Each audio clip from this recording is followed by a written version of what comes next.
I want to talk about three religious questions in Hamlet, not big, profound religious questions, but questions of fact about religious beliefs at the time and in the place where Hamlet was written.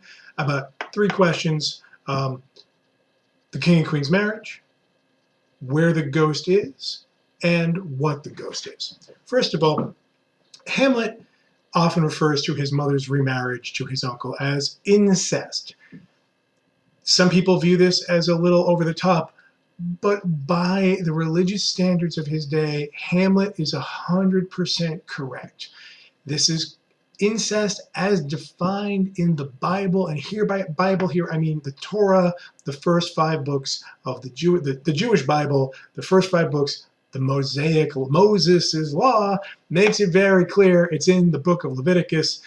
Don't marry your dead brother's wife. Yes, there's also a verse that says, do marry your dead brother's wife. But that's another problem. Everybody agreed in 1600 in England, marrying your dead brother's wife is forbidden. The Protestant Reformation in England starts when King Henry VIII wants to divorce his wife, is the normal story. What he really wants is an annulment. He wants to claim that his marriage to his first wife was religiously illegitimate and should never have taken place. He does it on the dead brother's wife card. His first wife had been engaged to and married to that maybe didn't consummate with Henry's older brother who died before becoming king, didn't live to be king, who died young. And then because Henry VIII's father, Henry VII, didn't want to give up a good, solid diplomatic marriage, he just married that widowed princess off again to brother number two, who later became king and then later wanted an annulment. Marrying your brother's wife is and the rule against that in the Bible is the heart of the English Protestant Reformation. That is, that marriage has to be annulled for Queen Elizabeth, daughter of wife number two, to be legitimate. Is Hamlet right? He's totally right. Is Hamlet coded Protestant? Hamlet goes to college in Wittenberg. Wittenberg, which is where the entire Protestant Reformation began. It is Wittenberg where Martin Luther in 1517 decided one day he was fed up and he wanted people to know about it. He had 95 theses he wanted to nail to a church door, and he did it. Hamlet is going to university in the birthplace of the Protestant movement. That is also worth knowing about. It doesn't have to be Wittenberg. It just is. And that means something. Okay, where is the ghost? The ghost is clearly not in heaven. Definitely not in heaven. He's being punished. But he talks about he is being punished for a time. This clearly refers to, unless the ghost is a devil in disguise, which Hamlet does suspect at one point, the ghost is in what is called purgatory, a Catholic place that is imagined, a Catholic afterlife between heaven and hell. It's like county jail compared to hell's like life sentence prison. You're being punished. You're going to be, but like you'll get over it and you'll be released. In purgatory, you go to literally purged of your sins from life. You're not bad enough for hell. Hell, you're definitely not ready to go straight to heaven. You're going to purgatory. What's interesting about this is that purgatory has been eliminated by the Protestant Reformation. Protestant Christianity doesn't have that. You go to heaven or hell because a lot of the Catholic and Protestant split is about many different things. One of the most fundamental is the question of who gets saved and who gets damned and why.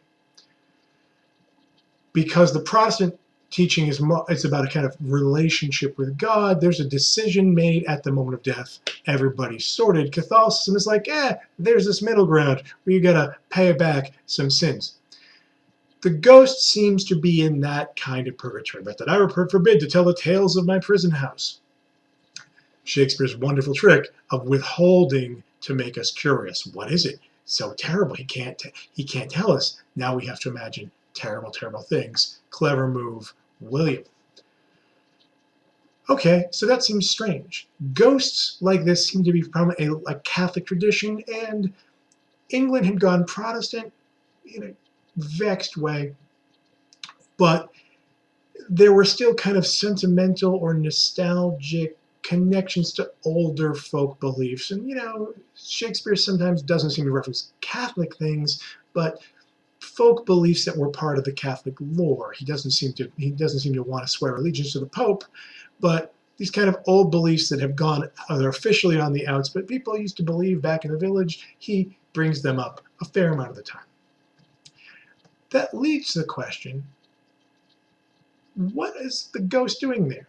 And I'm going to oversimplify, here's a religious position. Ghosts are bad. Let me explain the Christian teaching on ghosts. Don't talk to ghosts. It is forbidden in the Bible, in the OG Bible, the first 5 books, way back there. It's in Torah. Don't talk to ghosts. There's a whole name for the branch of evil magic that is about summoning the spirits of the dead and chatting them up. It's called necromancy. We now use it as a general term for all kinds of bad magic. Talking to ghosts is bad. If a ghost is rocking the earth, something must be wrong. It's an unhealthy spirit. This is forbidden by the church and forbidden in Elizabethan law. The witchcraft statute includes no talking to ghosts. Don't try to summon dead people. It's wrong. There's a moment in the Hebrew Bible, in the book of Kings, where Saul, first king of the Jews, has lost the prophet Samuel. The prophet Samuel has passed away, alas, after a long life. And Saul just really, really, really needs the prophet's advice. So he goes to a witch. He goes to the witch of Endor. And he says, Witch of Endor, bring me back God's prophet so I can ask him one question. And she does. She brings back God's prophet. And Samuel says, what did I tell you about talking to ghosts? Don't talk to dead people.